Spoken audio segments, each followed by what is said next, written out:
6 p.m. Assalamu alaikum. This is Radio Pakistan. The news read by Daman Zaman.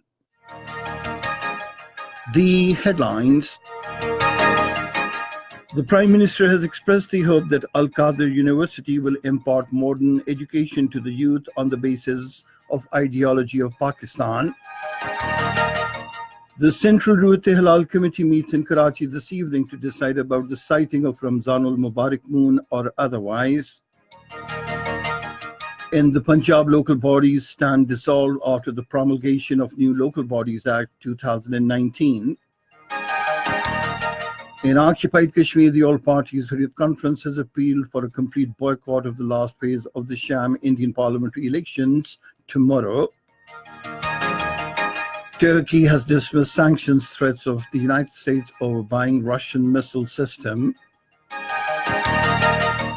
The one-off T20 match between Pakistan and England is being played at Cardiff in England today. And now the news in detail.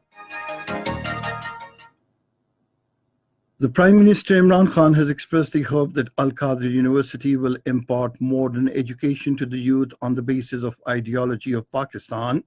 Addressing the groundbreaking of Al-Qadir University in Sohawa near Jhelum this afternoon, he said Prophet Muhammad, peace be upon him, has emphasized for attaining education in order to excel in life.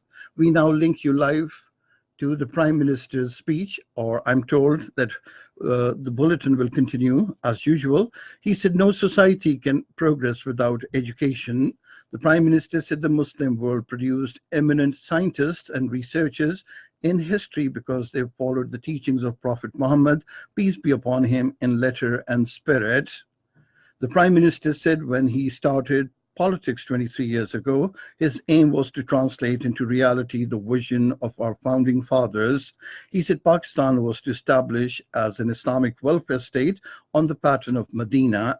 He said the state of Medina was based on upholding of law and justice, and it took responsibility of the welfare of the poor, elderly, and women.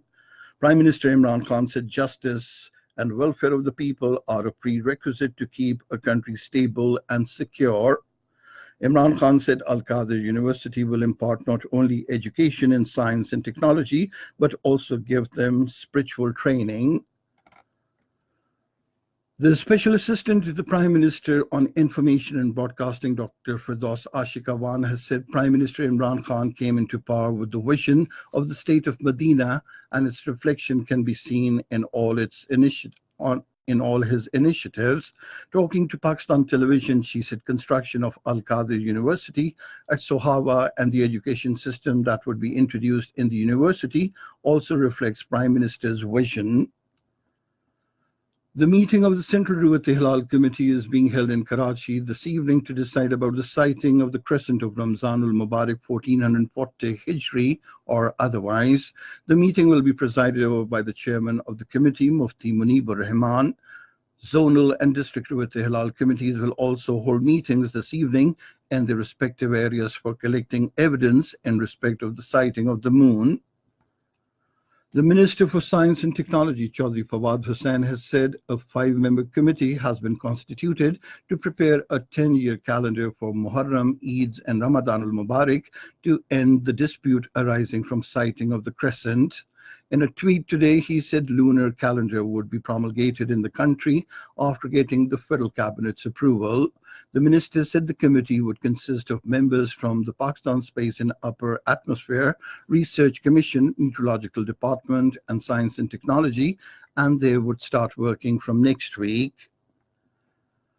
The Foreign Minister Shah Mahmood Qureshi says increase in prices of petroleum products has been made due to rise in the prices of oil in the international market. Talking to media persons in Multan today, he, however, said prices of petroleum products in Pakistan are less as compared to regional countries. The foreign minister said those politicians or parties who are leveling allegations against PTI government for contacting the International Monetary Fund also did the same and borrowed from IMF in their tenures.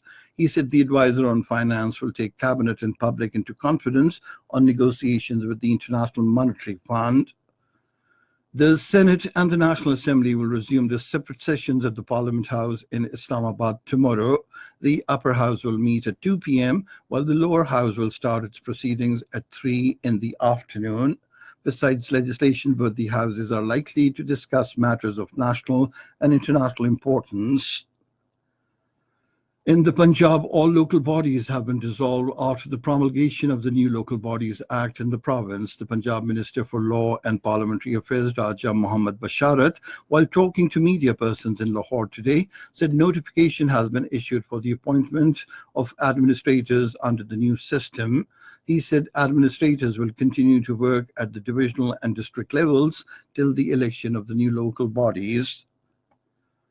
The President Islamic Development Bank, Dr. Bandar Hajjar, has said the bank has provided a total financing of $12.43 billion to Pakistan through development projects in the past.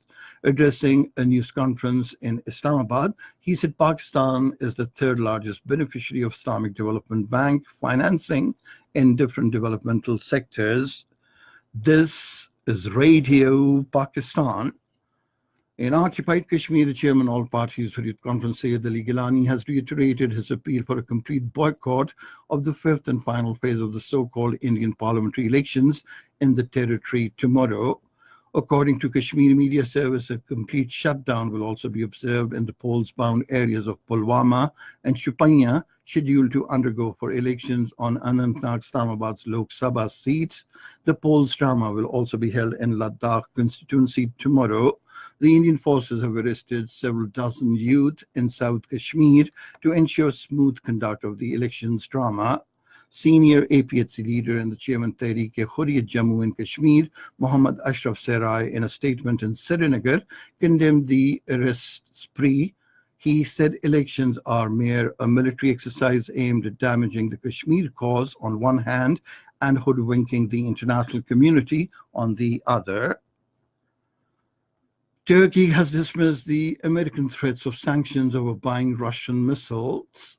In an interview with local television channel in Istanbul, the Turkish Vice President Fuat Oktay said Turkey will respect the decision on the S-400 missiles with Russia, and the first delivery of the S-400s are scheduled for June or July. He said Turkish and Russian officials are reviewing deployment of their forces in the Syrian border region of Tel Rifat. He said Turkish military operations along the Syrian border will continue until all threats have been eliminated. In Afghanistan, several people, including 5 Taliban, were killed and 45 others injured when the Taliban attacked the police headquarters in Pule Khumri city of Baghlan province. According to a spokesman of the Interior Ministry in Kabul, 7 Taliban entered the police headquarters after the blast and opened fire on security forces. And now cricket, the one-off T20 match between Pakistan and England will be played at Cardiff in England today. The match will start at 1830 hours Pakistan Standard Time. And finally, the weather. Mainly hot and dry weather is expected in most parts of the country, while very hot weather has been forecast for South Punjab and Sindh during the next 24 hours. To end the news, here once again are some of the headlines. The Prime Minister has expressed the hope that the Al-Qadir University will impart modern education to youth on the basis of ideology of Pakistan. The Central Ruwat Hilal Committee meets in Karachi this evening to decide about the sighting of Ramzanul Mubarak moon or otherwise. In the Punjab, local bodies stand dissolved after promulgation of new Local Bodies Act 2019.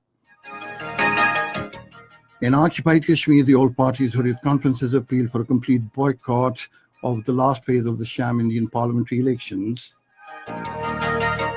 Those were some of the headlines, and that is the end of this news bulletin. For more news and analyses, log on to our website, radio.gov.pk, and you can also watch the live video streaming of our bulletins on the link, facebook.com/Radio Pakistan News Official.